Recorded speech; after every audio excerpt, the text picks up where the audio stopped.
Guys, ये घटना है दिल्ली के इसी लॉकडाउन के पीरियड की, जब एक ठेले वाला अपने ठेले पे फ्रूट्स बेच रहा था। लेकिन थोड़ी देर के लिए उसे किसी काम के लिए ठेले को छोड़ के जाना पड़ा। लेकिन उसके बाद जो हुआ वो बहुत ही अजीब था। आसपास के लोग जो वहां से गुजर रहे थे, ठेले को अकेला पाके उसे लूटना शुरू कर दिया। और इसमें सिर्फ गरीब लोग नहीं थे, मिडिल क्लास लोग भी अपने हेलमेट में वो फ्रूट्स को डाल डाल के लूट के लेके जा रहे थे। और इसी चक्कर में उस फ्रूट वाले को लगभग 30,000 रुपए का नुकसान भी हुआ। लेकिन किसी बंदे ने इस लूटने की घटना को कैमरे में कैद कर लिया और उसे इंटरनेट पे डाल दिया। लेकिन जैसे ही इंटरनेट पे डाला गया, लोगों को बहुत दुख हुआ और लोगों ने ये ठानी कि इस ठेले वाले की हेल्प की जाए। और उसके बाद ऑनलाइन कंट्रीब्यूशन किया गया और लगभग 8 लाख रुपए, जी हाँ आप ठीक सुन रहे हैं, लगभग 8 लाख रुपए का ऑनलाइन कंट्रीब्यूशन करके उस ठेले वाले को दिया गया। अब ये थी इसमें पॉजिटिव न्यूज़। आपको ये घटना सुन के कैसा लगा, चैट सेक्शन में लिखना मत भूलिएगा। गाइस, आप लोगों ने जमीन पे चलने वाले होवर बोर्ड के बारे में सुना होगा, लेकिन क्या आप लोगों ने कभी हवा में चलने वाले होवर बोर्ड के बारे में सुना है? Flying hoverboard. क्या ये हवाई बातें तो नहीं है? जी नहीं, ये हवाई बातें नहीं है, बल्कि इसे बनाया जा सकता है।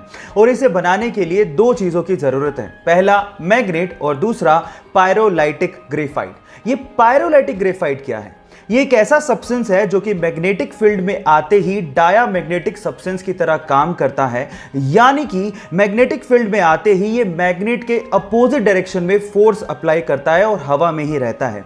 मजे की बात यह है कि मैग्नेटिक फील्ड के अपोजिट डायरेक्शन में फोर्स अप्लाई करने के बावजूद भी उस मैग्नेटिक फील्ड को ये छोड़ता नहीं है और हवा में ही तैरता रहता है। इसी खास बात की वजह से फ्लाइंग होवरबोर्ड बनाए जा सकते हैं। गाइस, कैसी लगी ये टेक्नोलॉजी और इसके बारे में आपका क्या ख्याल है, चैट सेक्शन में लिखना मत भूलिएगा।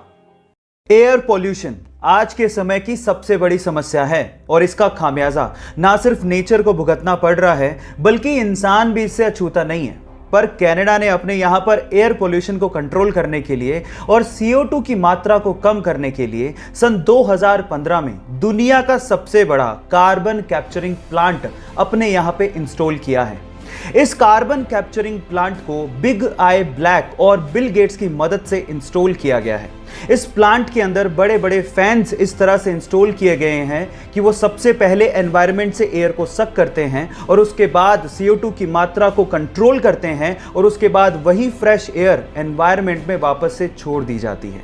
क्या आप लोगों को भी लगता है कि इंडिया में इन कार्बन कैप्चरिंग प्लांट्स की जरूरत है?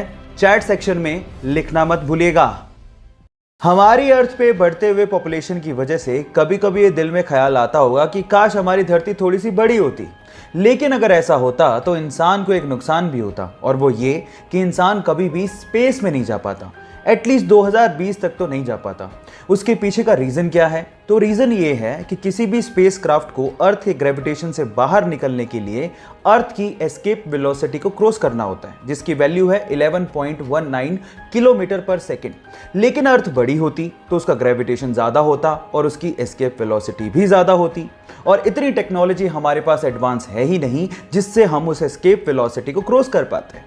तो ये इंटरेस्टिंग फैक्ट जो आपने अभी सुना, उसको सुन के आपको कैसा लगा और ये जानकारी आपको कैसी लगी, चैट सेक्शन में लिखना मत भूलिएगा।